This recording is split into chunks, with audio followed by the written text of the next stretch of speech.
आज मैं कक्षा 7वीं को उनके व्याकरण का 14 पाठ यानी 14th चैप्टर पढ़ाने जा रही हूँ, जो है काल, जिसे अंग्रेज़ी में टेंस कहा जाता है।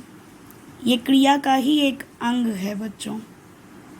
काल को जाने बगैर हम क्रिया को नहीं समझ सकते, क्योंकि क्रिया में पढ़ता है या पढ़ती थी या पढ़ेगी, ऐसे शब्द दरअसल काल को ही संकेत करते हैं। हमने यहाँ पर काल को समझने के लिए हम बता रहे हैं कि जिस शब्द से काम करने का बोध होता है उसी को हम क्रिया कहते हैं। ऐसा कोई भी शब्द नहीं हो सकता जिसका कोई समय ही ना हो। समय के प्रभाव प्रत्येक वस्तु पर पड़ता ही पड़ता है और उसके फलस्वरूप वस्तु का रूप बदल जाता है। यानी समय का बोध कराने के लिए क्रिया का रूप परिवर्तन ही काल कहलाता है। यानी क्रिया में जो भी रूपांतरण होता है समय के अनुसार, उसी को हम काल कहते हैं। या क्रिया के जिस रूप से उसके होने के समय का बोध होता है उसी को हम काल कहते हैं। जैसे अगर लिखा हुआ है कि वह दौड़ता है, इसका मतलब ये अभी हो रहा है वर्तमान में। वह दौड़ा, इसका मतलब वह दौड़ चुका। और वह दौड़ेगा, इसका मतलब वह आने वाले समय में दौड़ेगा। यानी दौड़ने के 3 रूप हैं, दौड़ता है, दौड़ा और दौड़ेगा।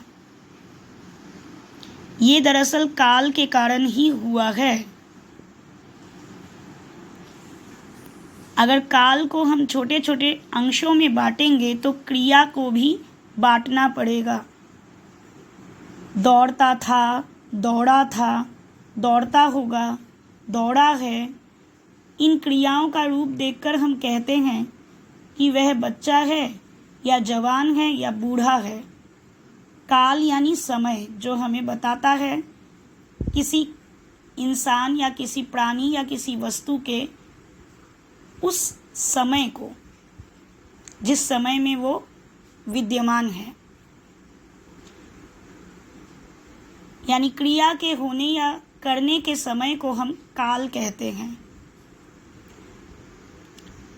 अब जैसे किताब में उदाहरण है, भारत कभी सोने की चिड़िया कहलाता था।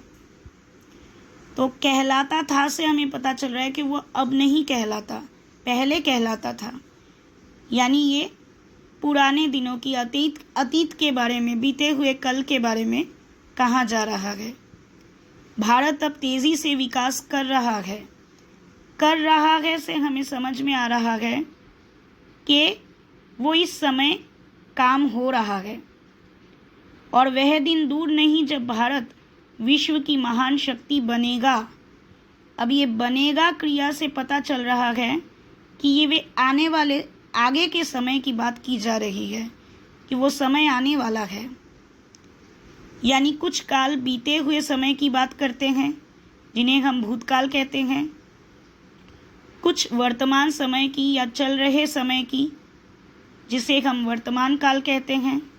और कुछ आगे आने वाले समय की बात करते हैं, जिन्हें हम भविष्य काल कहते हैं। क्रिया के घटित होने वाले इसी समय को व्याकरण के भाषा में काल कहा गया है। और क्रिया के जिस रूप से उसके होने के समय का बोध होता है उसे हम काल कहते हैं। काल के 3 भेद होते हैं मुख्य रूप से, भूतकाल, वर्तमान काल और भविष्य काल। ये सब तो आप लोग बचपन से सुनते आ रहे हो। भूतकाल यानी पास्ट टेंस। भूतकाल से दरअसल क्रिया के बीते हुए समय में होने का बोध होता है। चलिए आइए पढ़ते हैं हम लोग भूतकाल के बारे में। अब क्रिया के यहाँ 3 भेद कहा गया है, भूतकाल, वर्तमान काल और भविष्य काल। पहला है भूतकाल, यानी बीते हुए समय का बोध कराने वाला काल। जैसे वह कल आया था या वह मथुरा गया। ये अतीत के बारे में या जो वक्त बीत चुका उसके बारे में हमें जानकारी दे रहा है, इसलिए ये भूतकाल है। भूतकाल के निम्नलिखित कुछ भेद हैं, पूरे 6 भेद हैं। सामान्य भूतकाल, आसन्न भूतकाल, पूर्ण भूतकाल और अपूर्ण भूतकाल, संदिग्ध भूतकाल और हेतु मद भूतकाल। अब इनको ज़रा सुनकर तो बड़ा ही कठिन लग रहा है, पर मैं उनको समझाते वक्त आसान कर देती हूँ। सामान्य भूतकाल यानी जिस वाक्य से हमें चुका है, चुकी है का बोध हो। जैसे सुरेश आया यानी सुरेश आ चुका है। धूप निकली यानी धूप निकल चुकी है, यानी जो काम हो गया। हम है लिख रहे हैं पर दरअसल वो काम हो चुका है, इसलिए ये सामान्य भूतकाल कहलाते हैं।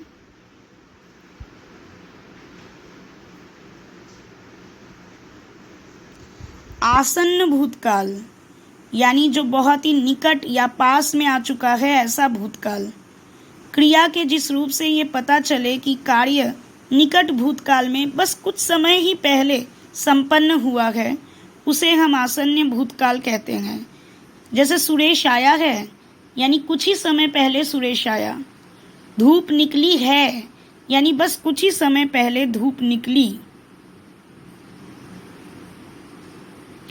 आसन्न भूत का पता चलता है कि काम भूतकाल में शुरू होकर अभी अभी वो काम खत्म हुआ, इसीलिए हम इसे प्रेजेंट परफेक्ट या आसन्न भूतकाल कहते हैं। अब हम बात करेंगे पूर्ण भूतकाल के बारे में। क्रिया के जिस रूप से ये विदित हो या बोध हो कि काम जो है वो भूतकाल में पूरा हो गया है, उसको हम पूर्ण भूत कहते हैं, यानी कंप्लीट हो चुका। धूप निकली थी या उसने सच कहा था, वह कल आई थी, वह काम कर चुका था, सुरेश आया था। ये सारे वाक्य पूर्ण भूतकालिक वाक्य हैं, यानी काम पूरी तरह से खत्म हो चुका था। अब हम बात करेंगे अपूर्ण भूतकाल के बारे में। क्रिया के जिस रूप से काम के भूतकाल में जारी रहने का पता चले, यानी वो काम पूरी तरह से पूर्ण नहीं हुआ, अपूर्ण है, अभी भी जारी है। जैसे सुरेश आ रहा था, धूप निकल रही थी, ठीक है, सुनीता आ रही थी, वह पढ़ रहा था, वह गाता था या गा रहा था। ये अपूर्ण भूतकाल है। वह खेल रही थी, ठीक है, यानी काम हो रहा था पर पूरी तरह से खत्म नहीं हुआ था। अब संदिग्ध भूतकाल यानी क्रिया के जिस रूप से उसके भूतकाल में होने पर संदेह हो, यानी भूतकाल में वो काम हुआ कि नहीं हुआ, इसमें अगर आपको शक या संदेह हो तो ये संदिग्ध भूतकाल कहलाएंगे। जैसे सुरेश आया होगा, धूप निकली होगी, वह अवश्य ही गया होगा, शायद वह गया होगा। ये सभी संदिग्ध भूतकाल कहलाते हैं। अब हम बात करेंगे हेतु मद भूतकाल की। क्रिया के जिस रूप में भूतकाल की क्रिया किसी कारण पर आधारित हो। हेतु यानी कारण। कहते ना, मैं इस हेतु यहाँ आया हूँ, यानी इस कारण यहाँ आया हूँ। जैसे यदि सुरेश आता तो मैं भी चलता, यदि धूप निकलती गर्मी बढ़ जाती, या वर्षा होती तो उपज अच्छी होती, वह यहाँ होता तो मुझे बहुत अच्छा लगता। तो यहाँ पर इससे बोध होता है कि जो काम भूतकाल में होने को था वह इसलिए नहीं हो सका क्योंकि काम होने की शर्त पूरी नहीं हो सकी। ठीक है, इनको हम हेतु मद भूतकाल कहते हैं। यानी जो काम भूतकाल में होने को था वह शर्त पूरी ना होने की वजह से काम पूरा नहीं हो सका। यहाँ कोई ना कोई शर्त होती है कि यदि सुरेश आता तो मैं जाता, यदि धूप निकलती तो गर्मी बढ़ती, शायद वह गया होगा या वह अवश्य ही गया होगा, वर्षा होती तो उपज अच्छी होती, वह यहाँ होती तो मुझे अच्छा लगता। यानी यहाँ पर शर्तें हैं, तो जहाँ पर शर्तें हैं वहाँ हेतु हेतुमद भूतकाल। तो भूतकाल के 6 के 6 भेद मैंने आपको समझा दिए। सामान्य भूतकाल, आसन्न भूत, पूर्ण और अपूर्ण भूत, संदिग्ध और हेतु हेतुमद भूत। अब हम बात करेंगे वर्तमान काल के बारे में। वर्तमान काल यानी जो समय चल रहा है, क्रिया के जिस रूप से उसके चल रहे समय के होने का बोध हो, उसे हम वर्तमान काल कहते हैं। वर्तमान काल हम चिरंतन सत्य यानी यूनिवर्सल ट्रूथ के लिए भी इस्तेमाल करते हैं। वह खाता है, दूध उजला होता है, ये सब वर्तमान काल के उदाहरण हैं। अब वर्तमान काल के भी 4 भेद होते हैं बच्चों।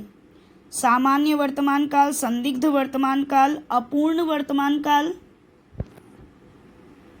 3 भेद हैं यहाँ। ठीक है, सामान्य, अपूर्ण और संदिग्ध।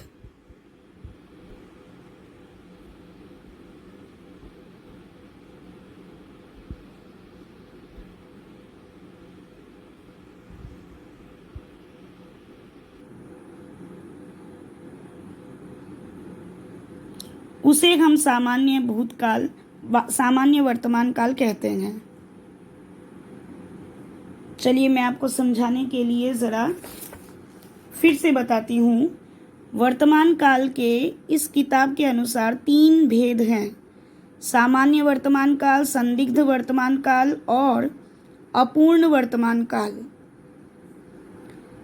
सामान्य वर्तमान काल यानी इसमें ये बोध होता है कि कोई काम वर्तमान समय में सामान्य रूप से हो रहा है, जैसे वे पढ़ते हैं या वे खेलता है।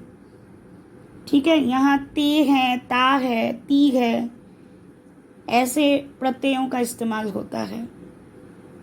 सूर्य पूरब में उगता है, पश्चिम में डूबता है, तारे रात में चमकते हैं, वह हिंदी जानता है, वह मछली पसंद करता है, वह मुझे मानता है, सभी में ता है, ते है या ती है का इस्तेमाल हुआ है। सुरेश पत्र लिखता है, सुमन हंसती है, यानी जिस रूप में वर्तमान काल की क्रिया का सामान्य रूप से होना पाया जाए। ठीक है, अब हम बात करेंगे संदिग्ध वर्तमान की। क्रिया के जिस रूप से वर्तमान की क्रिया के होने में संदेह पाया जाए, उसे हम संदिग्ध वर्तमान कहते हैं। संदिग्ध यानी संदेह, शंका, मतलब वर्तमान की क्रिया होने में एक संदेह हो जहाँ पर, उसको हम संदिग्ध क्रिया कह रहे हैं। जैसे वह पढ़ता होगा, वह खेलती होगी, वह पढ़ रहा होगा, यानी वर्तमान तो है परंतु संदेहजनक है। कोई पूरा यकीन नहीं है कि काम हो रहा है या नहीं। सुरेश पत्र लिखता होगा, सुमन हंसती होगी, तो ये सब संदिग्ध वर्तमान काल के उदाहरण हैं। अब हम बात करेंगे अपूर्ण वर्तमान काल के बारे में। अपूर्ण वर्तमान काल, क्रिया के जिस रूप से पता चले कि क्रिया अभी जारी है, उसे हम अपूर्ण वर्तमान काल कहते हैं। यानी वो पूर्ण नहीं हुई है वो काम, वो अभी भी जारी है वर्तमान में। सुरेश पत्र लिख रहा है, सुमन हंस रही है। ठीक है, यानी ये काम अभी जारी है, रहा है, रही है, इसका इस्तेमाल बहुत होता है अपूर्ण वर्तमान काल में। चिड़िया उड़ रही है, इकबाल भारत में रह रहा है, या इकबाल भारत में रहता है, चिड़िया उड़ती है। ये दरअसल उड़ती है नहीं, उड़ रही है। तो रही है, रहा है या रहे हैं, इनका इस्तेमाल जहाँ होता है वो अपूर्ण वर्तमान काल होते हैं। अब हम बात करेंगे भविष्य काल, फ्यूचर टेंस के बारे में। ठीक है।